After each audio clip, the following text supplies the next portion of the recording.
Hello दोस्तों, प्यारे बच्चों, कैसे हो? मस्त। तो आज नया लेक्चर लेके आया हूं मैं रिफ्रैक्शन ऑफ लाइट से। और इसमें देखो हम लोग क्या देखने जा रहे हैं। लैटरल शिफ्ट, जिसको हम लोग लैटरल डिस्प्लेसमेंट भी बोलते हैं, critical angle, total internal reflection and sparkling of diamonds. ठीक है, तो हम लोग इसको जरा अच्छे से पढ़ेंगे, लेकिन उससे भी पहले be ready with your paper and pen. तो नोटबुक और पेन निकाल के बैठो और शुरू करते हैं आज का लेक्चर। तो पेपर पेन निकाल के बैठिए, ऐसे ही कथा नहीं चल रहा है। ठीक है, पेपर पेन निकाल के बैठिए और साथ में मेरे काम करते रहिएगा। ठीक है, तभी आपको इसका मजा आएगा, रिजल्ट आएगा। ठीक है, तभी फंडा क्लियर होगा। तो चलो शुरू करते हैं। तो ये है लेक्चर नंबर 15 लाइट का। सो सर जी, लैटरल शिफ्ट या लैटरल डिस्प्लेसमेंट क्या होता है? एनी आइडिया है तो कमेंट कर दो। देखो, लैटरल शिफ्ट या लैटरल डिस्प्लेसमेंट क्या होता है, आपको दिख रहा होगा यहां पे। कुछ तो दिख रहा है ना सर? ये है, समझो ये लाइट है। ये लाइट यहां से गई, ये क्या है? ग्लास का स्लैब है, rectangular slab of the glass. Understood? जिसका कुछ थिकनेस होगा। तो ये लाइट यहां पे इंसिडेंट हुई। ठीक है, ये एयर हवा से जा रही है, दिस इज एयर। एयर से किस में चली गई? ग्लास में। ये ग्लास हो सकता है, कोई प्लास्टिक का स्लैब हो सकता है ना, ट्रांसपेरेंट मटेरियल कुछ हो सकता है। बट हाँ, एयर से ये ज्यादा डेंस है, राइट? तो क्या हुआ, डेंस में क्यों बोल रहा हूं? क्योंकि अगर आप देखो यहाँ पे इस सरफेस पे अगर आप नॉर्मल ड्रॉ करोगे, यही नॉर्मल होगा ना सर। नॉर्मल वो होता है जो 90 डिग्री का एंगल बनाए, है ना? तो दिस इज द नॉर्मल। तो क्या हुआ है, ये ना टुवर्ड्स द नॉर्मल शिफ्ट हो गया। समझ में आ रही बात? अगर ये ग्लास स्लैब नहीं होता तो लाइट कुछ इस तरह से निकल जाती। बोलो, कोई दिक्कत, कोई प्रॉब्लम? लाइट ऐसे निकल जाती ना, यहां से ऐसे। अंडरस्टूड? बट ग्लास स्लैब के चलते क्या हुआ, ये लाइट अपने रास्ते से ऐसे बेंड हो गया, और इसी को तो रिफ्रैक्शन बोलते हैं, है कि नहीं? ये सब हम लोग देख लिए। फिर क्या हुआ, फाइनली यहां पे इंसिडेंट हुआ इस सरफेस पे। तो यहां भी आप एक नॉर्मल खींच दो। समझ में आ रही बात? यहां भी आप एक नॉर्मल खींचेंगे, ये 90 डिग्री होगा। अब ये glass is a denser medium, इससे फिर से कहां चला गया? एयर में, रेयर मीडियम में, अवे फ्रॉम नॉर्मल भाग गया। अंडरस्टूड? तो हुआ क्या, ये ग्लास स्लैब के चलते ये जो लाइट अपने ओरिजिनल पाथ से शिफ्ट हो गया। अंडरस्टूड? शिफ्ट हो गया। और शिफ्ट क्या हुआ? लैटरली शिफ्ट हुआ। लैटरली, देखो लैटरल का मतलब होता है साइड में, करेक्ट ना? तो लाइट अपने साइड में शिफ्ट हो गया। ठीक है, इसीलिए इस शिफ्टिंग को हम लोग क्या बोलते हैं? बोलो, हम लोग बोलते हैं लैटरल शिफ्ट। क्या बोलते हैं? इस यही हमारा जो इतना जो हो गया ना, this is only known as what? Lateral shift या लैटरल डिस्प्लेसमेंट। कोई प्रॉब्लम? बोलो, कोई दिक्कत? समझ में आया? ये ग्लास स्लैब के चलते या प्लास्टिक के स्लैब के चलते या कोई भी ट्रांसपेरेंट मटेरियल के चलते ये लाइट जो है अपने पाथ से लैटरली शिफ्ट हो गया। ठीक है, ये टुवर्ड्स द नॉर्मल हो, अवे फ्रॉम द नॉर्मल हो, कैसा भी हो, ये लैटरली ही शिफ्ट होगा। इसीलिए इसको लैटरल शिफ्ट बोलते हैं। अंडरस्टूड? आप देख रहे हो ना, ये लाइन, ये इसका ओरिजिनल पाथ, और ये जो इमर्ज हुआ यहां से निकला, वो दोनों क्या है? पैरेलल है। Understood? So this is only known as lateral shift या लैटरल डिस्प्लेसमेंट। कोई प्रॉब्लम है तो बोलो, कमेंट करना भी। ठीक है, तो इसको जरा अच्छे से हम लोग देखते हैं, राइट? तो देखो, मैं एक ड्रॉ करता हूं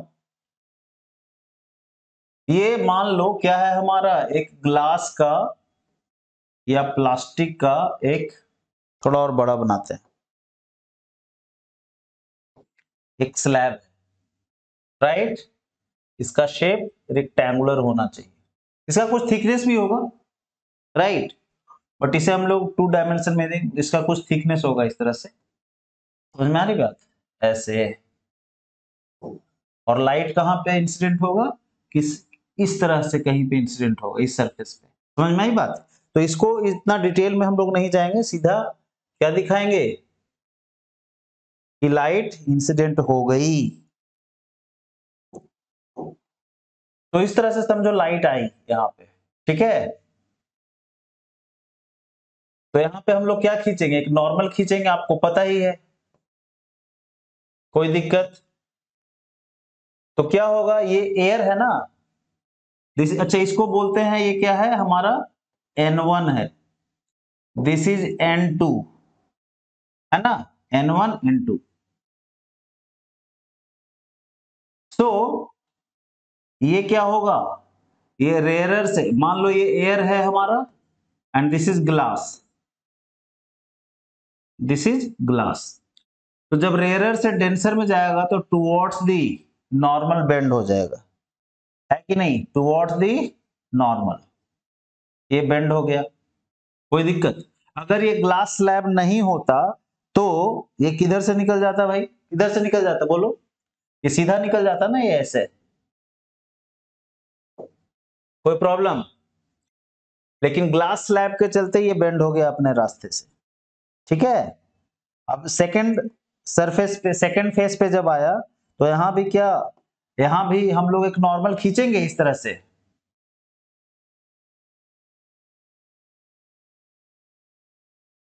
यहां भी हम एक नॉर्मल खींचेंगे, अंडरस्टूड। और यहां क्या, ग्लास से फिर बाहर एयर में निकल रहा है, so it will go away from the normal, understood और not, this will go away from the normal, कोई दिक्कत, क्लियर है, समझ में आया या नहीं आया। यही हमारा क्या है, ये आपका ओरिजिनल पाथ है, this is the original path. ये कौन सा पाथ है हमारा, ये है ओरिजिनल पाथ,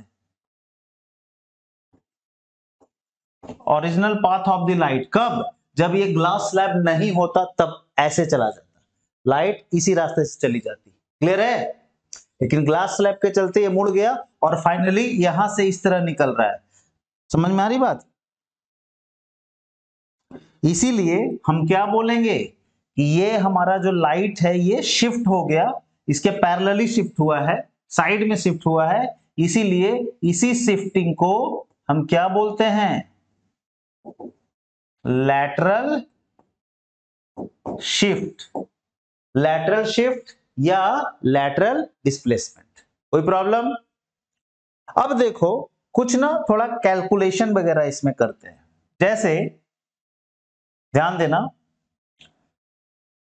इस एंगल को हम आई बोल रहे हैं, इस एंगल को आर बोल रहे हैं, समझ में आई बात या नहीं, इस एंगल को आर बोल रहे हैं, angle of incidence, angle of refraction first phase के लिए, सेकेंड फेज के लिए यहां भी तो रिफ्रैक्शन हुआ है, तो यहां पे ये देखो ये दोनों नॉर्मल है ना, ये लाइन नॉर्मल है तो दोनों क्या होगा, पैरेलल होगा।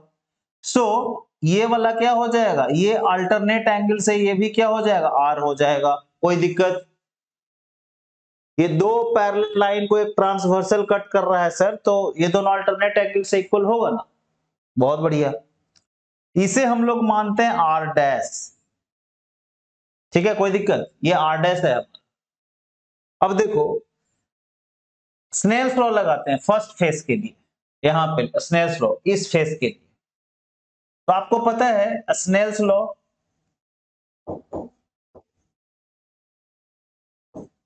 क्या होगा, स्नेल्स लॉ तो बोलते हैं sine angle of I upon sine angle of R equals to N2 by N1, कोई प्रॉब्लम बोलो, ठीक है, कोई दिक्कत। सेकेंड फेज पे जब लगाएंगे इस फेज पे, स्नेल्स लॉ जब लगाएंगे इस फेस पे, तो यहाँ पे एंगल ऑफ इंसिडेंस r हो जाएगा और angle of refraction r dash हो जाएगा। अंडरस्टूड? ठीक है, ये कहां पे हुआ? ये हुआ फर्स्ट फेस पे, फर्स्ट फेस पर। सेकेंड फेस पे लगा रहे हैं, तो क्या बोलेंगे हम बोलेंगे sine of r, sine angle of r upon sine angle of r dash is equal to, अच्छा देखो ये N2 है ना, ये फिर से एयर आ गया, मतलब वही वाला मीडियम आ गया, तो N1 एयर भी हो सकता है, कुछ और भी हो सकता है, मैंने एयर मान लिया है समझने के लिए। ठीक है, तो क्या होगा यहां से N1 बाई N2। अंडरस्टूड और नॉट? कोई दिक्कत? अच्छा, अब यहां से देखो, यहां से हम क्या लिख सकते हैं, इससे यहां से हम क्या लिख सकते हैं, यहां से लिख सकते हैं कि अगर मैं लिखूं N2 क्रॉस मल्टीप्लाई कर दूं, ठीक है, N2 sine R equals to क्या हो जाएगा, क्रॉस मल्टीप्लाई करो ना, तो क्या हो जाएगा N1 साइन I। समझ में आया मेरे भाई? बोलो, कोई दिक्कत? ठीक है, और यहां से अगर मैं लिखूं तो क्या होगा, ध्यान से देखना समझना, यहां से अगर मैं क्रॉस मल्टीप्लाई करके लिखना चाहूं तो क्या होगा, जस्ट ट्राई टू अंडरस्टैंड। तो यहां से हो जाएगा N2 sine R equals to N1 sine R dash. कोई प्रॉब्लम? अब गौर से देखना, ये N2 साइन R यहां पे भी है और N2 साइन R यहां पे भी है, यानी इन दोनों में लेफ्ट हैंड साइड इक्वल है। तो सर जी राइट हैंड साइड भी आपस में इक्वल होगा कि नहीं होगा? बोलो, बोलो ना, एकदम मस्त। तो हम क्या लिख सकते हैं, देयरफॉर N1, या इसको पहले लिखते हैं N1 sine R dash equals to N1 sine I। बोलो भैया, कोई प्रॉब्लम? और ये देखो N1 इधर भी, N1 इधर भी है, कट गया। सो फाइनली हमारा क्या आ गया, sine R dash equals to sine I। Therefore R dash equals to I। समझ में आ नहीं आया? अब इसका क्या मतलब है, इसको just try to understand. R dash equals to I, R dash कहां है आपका, कहां है R डैश? R डैश पुठे है, इधर R डैश, ये रहा R डैश। तो ये R डैश और ये I दोनों सेम है। बोलो, इसका क्या मतलब है कि सर जी ये I और R डैश अगर सेम है, इसका मतलब ये जो इमर्जेंट रे है, जो सेकेंड फेज से जब बाहर निकल रहा है वो, और इसका जो ओरिजिनल पाथ है, they must be parallel. Do you understand? अरे समझ में आया? They must be parallel. इसीलिए हम लोग इसको बोलते हैं कि बस शिफ्ट हुआ है, राइट, ना तो कन्वर्ज हो रहा है ना डाइवर्ज हो रहा है अपने ओरिजिनल पाथ से। समझ में आ रही बात? मतलब आड़ा तिरछा नहीं जा रहा है, सिर्फ मान लो, समझना, मान लो ऐसे जा रहा है तो अब ऐसे नहीं जा रहा है, बल्कि थोड़ा ऊपर से ऐसे जा रहा है, मतलब पैरेलल ही जा रहा है दोनों। समझ में आई बात? इसीलिए इसको लैटरल शिफ्ट बोलते हैं। तो यहां से प्रूव हो जाता है, क्या प्रूव हो जाता है सर? कि प्रूव ये हो जाता है कि R डैश और I क्या है, आपस में इक्वल है। ये I और ये R डैश दोनों इक्वल है, और ये दोनों तो आपस में इक्वल था ही अल्टरनेट एंगल से। Did you understand? कोई दिक्कत? बोलिए। सो भैया समझ में आया तो कमेंट जरूर, तुम लोग कमेंट नहीं करते हो यार। आगे बढ़े, तो लैटरल शिफ्ट या लैटरल डिस्प्लेसमेंट में कोई प्रॉब्लम नहीं होना चाहिए। अब आ गया sir ji critical angle, right. Acute angle सुना, ऑब्ट्यूज एंगल सुना, right, complementary angle, supplementary angle, पता नहीं कितना सारा एंगल सुना है। लेकिन एक क्रिटिकल एंगल सुना है क्या? हाँ, देखो क्या होता है। ठीक है, मान लो ये है हमारा डेंसर मीडियम, तो ये क्या हो जाएगा? लो, इसमें तो दिखिए ना रहा है मर्दे। This is the rarer medium, ये भी नहीं दिख रहा है, थोड़ा और डार्क,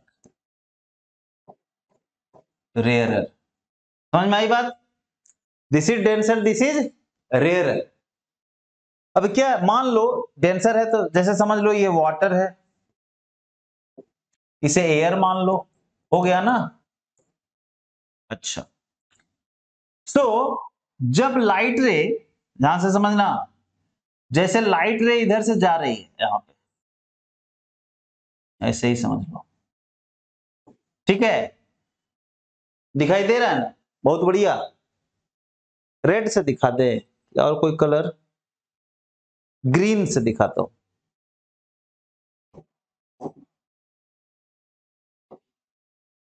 ये देखो, अब अच्छा दिख रहा होगा। यस, तो क्या होगा यहां पे? ये हो गया इसका एंगल ऑफ इंसिडेंस, है ना? डेंसर से रेयरर में जा रहा है तो अवे फ्रॉम नॉर्मल भागेगा, भाग गया। This is angle of refraction. कोई प्रॉब्लम? अरे बोलो, कोई प्रॉब्लम नहीं। सो यहां पे नॉर्मल रिफ्रैक्शन हुआ, चलो बहुत अच्छा। थोड़ा इसको एंगल ऑफ इंसिडेंस को और बढ़ाते हैं और देखते हैं क्या होता है। देखो, ये येलो कलर वाला, इसको ना और मैंने बढ़ा दिया। ये एंगल पहले इतना था, अभी बढ़ के कितना हो गया? इतना हो गया, इतना, यहां से यहां तक। तो क्या होगा, जब इसको बढ़ाएंगे तो सर ये भी बढ़ेगा ना, ये और दूर से निकल गया। कोई दिक्कत दिखाई दे रहा है? नहीं दे रहा है? कौन सा कलर ले भाई यार, वो दिखे एकदम मस्त। देखो, ग्रीन नहीं, थोड़ा दिक्कत है भाई। ये मान लो ब्लू वाला है, राइट? ये इधर से चला गया, समझ में आ रही बात? ठीक है, तो एंगल ऑफ रिफ्रैक्शन इसका भी बढ़ गया, अब इतना हो गया। ठीक है, मान लो थोड़ा सा और बढ़ाते हैं इसका एंगल को, थोड़ा सा और बढ़ाते हैं। ये देखो बढ़ा है, थोड़ा और बढ़ा है एंगल ऑफ इंसिडेंस को, और इतना कर दिए। तो अब क्या हुआ कि जो एंगल ऑफ रिफ्रैक्शन था ना, वो एकदम 90 डिग्री हो गया। समझे कि नहीं समझे? ओहो, यस, इस सरफेस से होकर के ऐसा गुजर गया ये। तो दिस एंगल ऑफ रिफ्रैक्शन कितना हो गया? 90 डिग्री हो गया sir. This is 90 degree angle of refraction. कुछ समझ में आ रही बात? सो एंगल ऑफ इंसिडेंस क्या है हमारा? This much. तो वो एंगल ऑफ इंसिडेंस जिसके लिए एंगल ऑफ रिफ्रैक्शन हमारा 90 डिग्री हो जाए, ठीक है, इसी एंगल ऑफ इंसिडेंस को हम लोग क्रिटिकल एंगल बोलते हैं। Do you understand? कुछ समझ में आया? और क्रिटिकल एंगल को किससे दिखाते हैं? आई सी से दिखाते हैं जनरली, आई सी। अंडरस्टूड? कोई दिक्कत? सो क्रिटिकल एंगल को आई सी से रिप्रेजेंट करते हैं। क्रिटिकल एंगल क्या है? Critical angle is the angle of incidence for which the angle of refraction is 90 degree. कोई दिक्कत? अरे बोलो। सो मैं लिख देता हूं भैया, क्रिटिकल एंगल क्या होता है? ये होता है angle of incidence for which the angle of refraction is 90 degree. कोई प्रॉब्लम? अरे समझ में आया? और ये कब होगा? जब डेंसर से रेयरर में जाएगा तभी होगा, तभी वो दूर भागेगा। Do you understand? तुम बोले सर रेयरर से डेंसर में जाएगा तो वो होगा। अरे कैसे होगा रेयरर से डेंसर में? जब रेयरर से डेंसर में जाएगा तो टुवर्ड्स द नॉर्मल जाता है सर। समझ में आ रही बात? Towards the normal. Okay, not away from the normal. Away from, दूर जाएगा तभी ना एंगल बढ़ता जाएगा, टुवर्ड्स जाएगा तब तो घटता जाएगा। समझ में आ रही बात? ठीक है, कोई दिक्कत है तो बोलिए। नहीं ना, बहुत अच्छा, आगे बढ़ते हैं। तो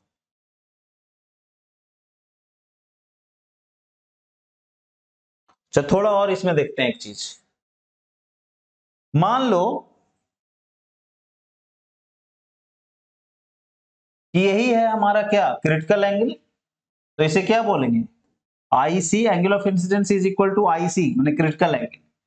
तो एंगल ऑफ रिफ्रैक्शन, ये जो रिफ्रैक्टेड रे होगा इस तरह से जाएगा सर, तो दिस इज 90 डिग्री। अंडरस्टूड ना, बहुत बढ़िया। ये है मान लो n1, दिस इज n2। लगाते हैं स्नेल्स लॉ। ये है आपका डेंसर, आपको पता है, और ये है आपका रेयरर, ये भी आपको पता है। कोई शक? बहुत बढ़िया। तो यहां पे लगाते हैं, क्या लगाते हैं, स्नेल्स लॉ। स्नेल्स लॉ क्या होगा जरा देखो तो बोलेंगे क्या होता है, sine angle of I, I के जगह पे critical angle, upon sine angle of refraction R, यहां आर कितना है 90 degree, equals to n2 by n1। कोई प्रॉब्लम? साइन 90 का वैल्यू कितना होता है, साइन 00 साइन 91 है ना। तो क्या लिखेंगे, sign I C upon 1, sign 90 का वैल्यू, ट्रिगोनोमेट्री आपको पता है ना, हाइट ट्रिगोनोमेट्री नहीं पता है तो योर देसी गुरुजी पे ट्रिगोनोमेट्री का भी वीडियो है, जाके देखिए फटाफट, सब फंडा क्लियर हो जाएगा। क्या हो गया इधर, n2 बाई n1। समझ में आई बात? यानी कि हम क्या लिख सकते हैं यहां से, बड़े ही आसानी से यहां से क्या लिख सकते हैं, इसका मतलब क्या हो गया कि sine I C equals to n2 by n1। कितना अच्छा सुंदर रिजल्ट है। मतलब आपका बस दो मीडिया का अगर आपको रिफ्रैक्टिव इंडिसेज पता है, राइट, दोनों मीडियम का रिफ्रैक्टिव इंडेक्स आपको पता है, तो कुछ नहीं, सेकंड मीडियम का डिवाइडेड बाय फर्स्ट मीडियम का रिफ्रैक्टिव इंडेक्स का रेशियो निकाल लो, जो आएगा उससे साइन आईसी का वैल्यू निकल जाएगा, मतलब आई क्रिटिकल एंगल निकल जाएगा। इन दोनों का रेशियो, दोनों मीडिया का जो रिफ्रैक्टिव इंडिसेज है उसका रेशियो क्या दे देगा, हमारा क्रिटिकल एंगल दे देगा। समझ में आ रही बात या नहीं आ रही?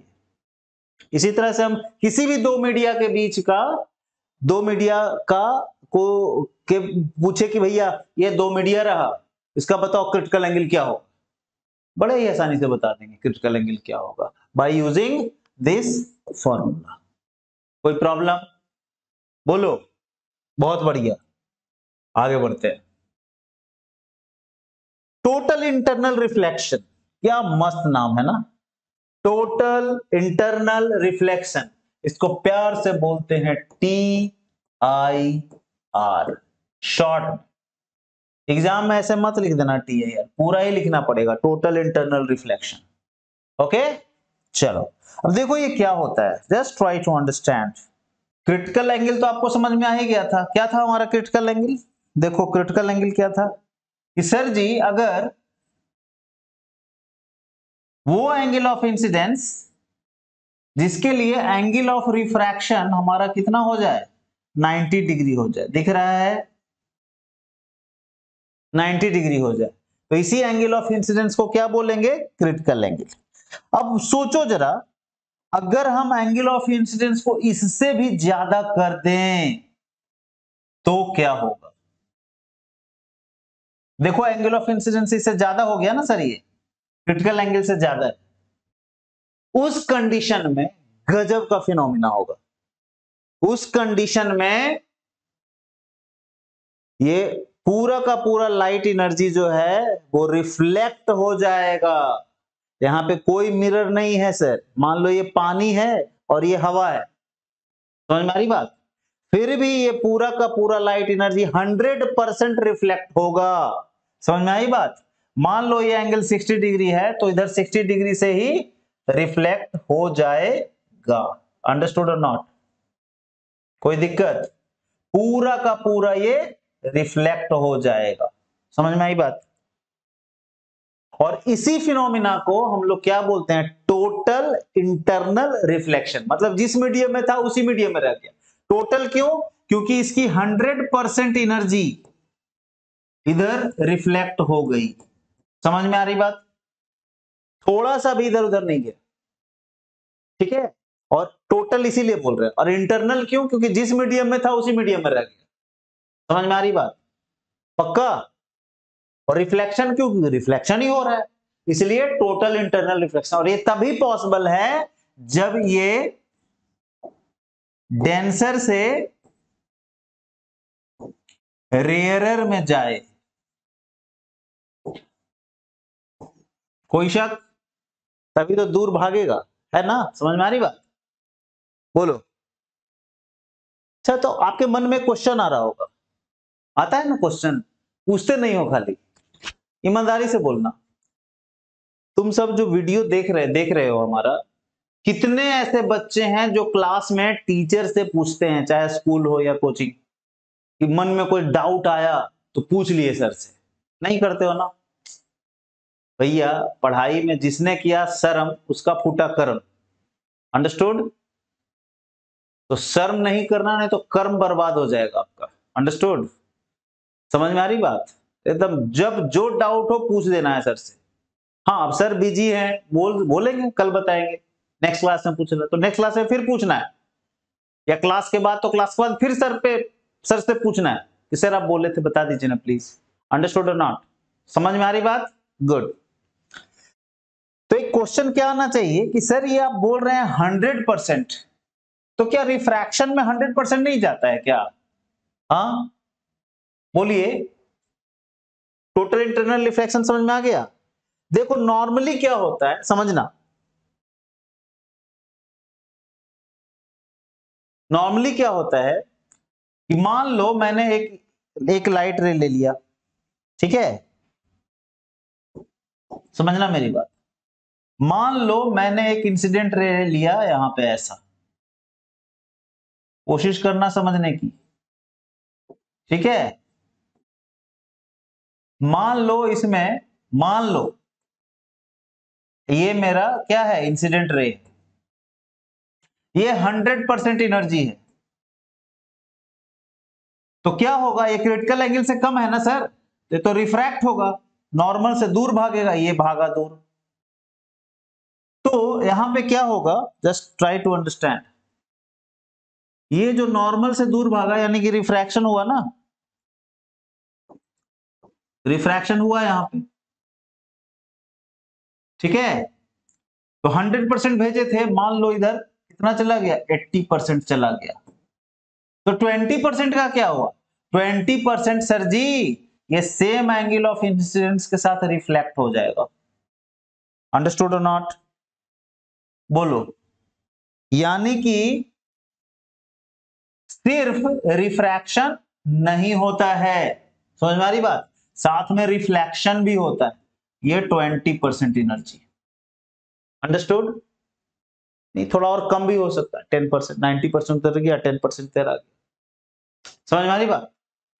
लेकिन टोटल इंटरनल रिफ्लेक्शन के केस में, समझे, 100% एनर्जी जो गई वही वापिस आ गई।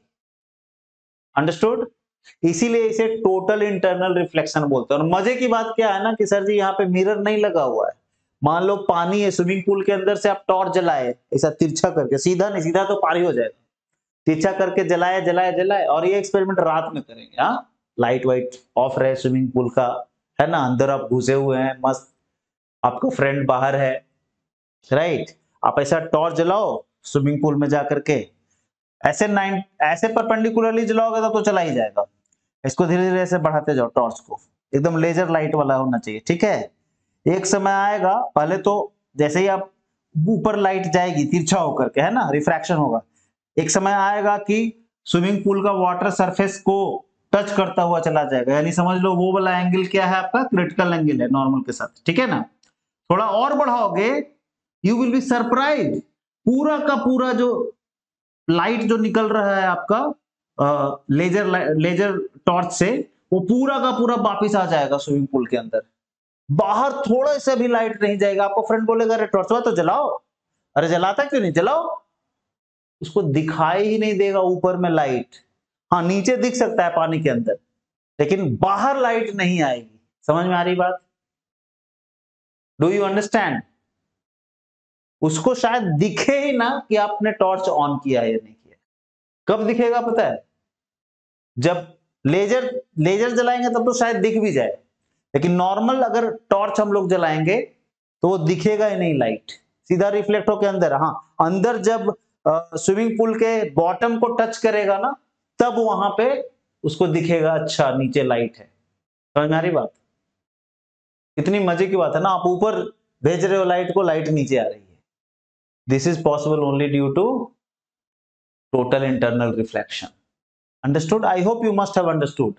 In case you are having any doubt regarding this, please comment. आगे बढ़े। सही का लिखा गया उर्दू फारसी भाई। What is this? Okay, आगे बढ़े। चलो।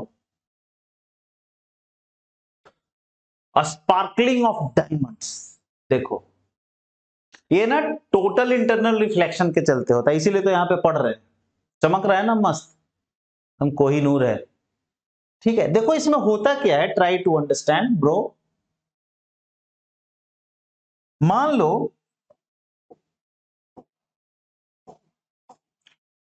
लो डायमंड कैसा होता है, जनरली इस शेप का होता है, आपने देखा होगा।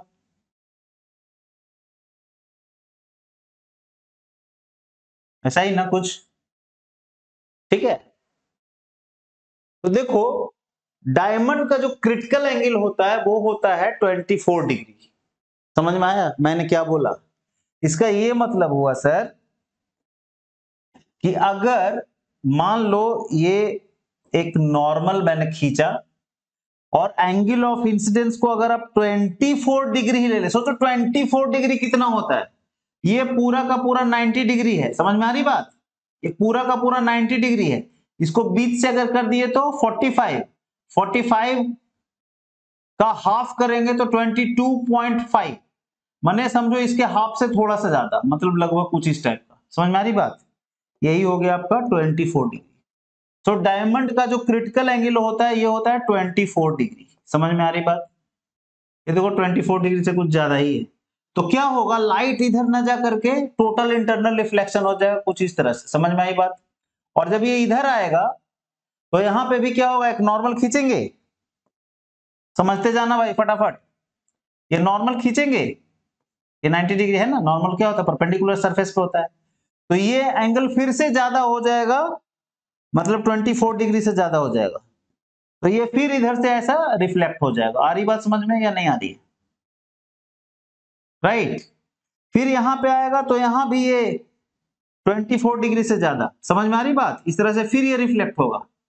इसी तरह से मल्टीपल टोटल इंटरनल रिफ्लेक्शन होता है। समझ में आ रही बात? लाइट किधर से भी इसके अंदर जाए, ऐसा टोटल इंटरनल रिफ्लेक्शन हो के फाइनली ये सब ऊपर से ही निकलता है। Do you understand?